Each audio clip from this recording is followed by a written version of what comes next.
দেশটাকে টিকায় রাখছে 1/10 সেনাবাহিনী, সেখানে কেউ প্রশংসা করে না।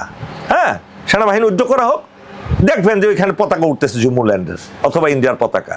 তখন তো পুরো দেশটাই ছিল ইন্ডিয়ার, তো ডিজিএফআই থাকবে, এটা তো নতুন, এটা তো কোনো আশ্চর্যজনক কিছু না। পুরো দেশ ইন্ডিয়া দখল করে নিছে। ভাই এগুলো আমি জানি না, এগুলো আমার ক্ষুদ্র জ্ঞান। আমি তখন রিটায়ারমেন্টে ছিলাম, আমি একজন কর্নেল মাত্র। আমাকে হাসিনা ফেসিস্ট বিডিআরের হত্যাকাণ্ডের পরে জোরপূর্বক আমাকে চাকরিচ্যুত করেছে। আমি কি ডিজিএফআইতে কি হয়েছে ভিতরে গেছি? আমি দেখি নাই, থাকতেও পারে।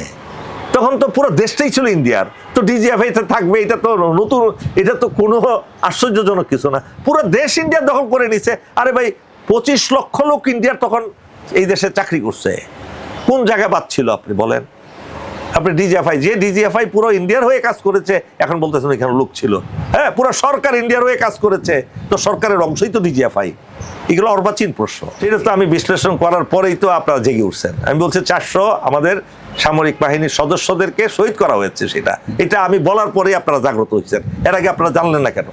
আপনাদের ব্যর্থতা, আপনাদের ব্যর্থতা। দেশটাকে টিকায় রাখছে 1/10 সেনাবাহিনী, সেখানে কেউ প্রশংসা করে না। হ্যাঁ, সেনাবাহিনী উদ্যোগ করা হোক, দেখবেন যে ওইখানে পতাকা উঠতেছে জুমুল্যান্ডের অথবা ইন্ডিয়ার পতাকা। সুতরাং সেই জিনিসটাকে অগ্রাহ্য করা হচ্ছে। এবং এখানেও পলিটিক্যাল পার্টিগুলো সজাগ নয়, তারা খালি ক্ষমতায়, তারা যে যা বলিস ভাই আমার সোনার হরিণ চাই।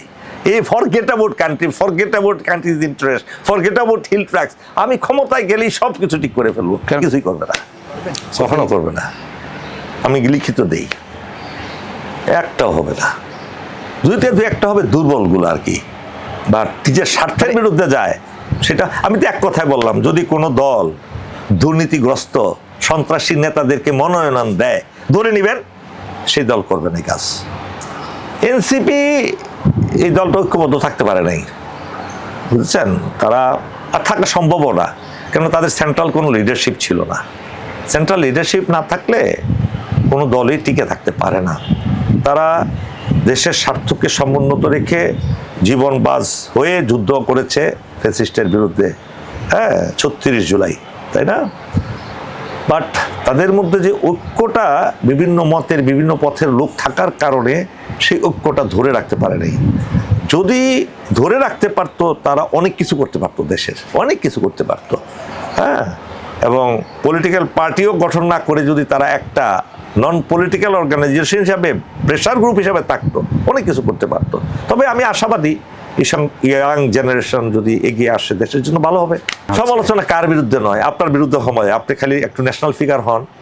হ্যাঁ, এই দেশ এমন এক চাষ, এমন এক, এই মোবাইলে যে হাতের মোবাইল আছে না, এই মোবাইলটা শেষ করে দিল দেশটাকে, বুঝতে পারছেন?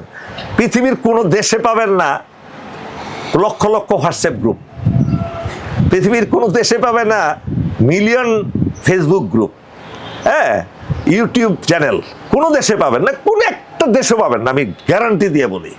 এই দেশে 18 কোটি মানুষের, মনে করেন 18 কোটি চ্যানেল আছে, যে যেভাবে পারছে বলতেছে এক মোবাইলে। এই জন্য আমি বলি কি, এই মোবাইলটাকে যদি একেবারে নিষিদ্ধ করে দেওয়া হইতো এই দেশের, একেবারে টোটালি নিষিদ্ধ। চলছি না আমরা মোবাইল ছাড়া, একটা টেলিফোন ছিল পুরা শহর জুড়ে, এলাকা জুড়ে একটা টেলিফোন। দেশ চলছে তো, এখনো চলবে, বুঝছেন? শুধু সরকারি প্রতিষ্ঠানগুলো ছাড়া বাকি সব বন্ধ করে দেন, দেশ ঠিক হয়ে যাবে।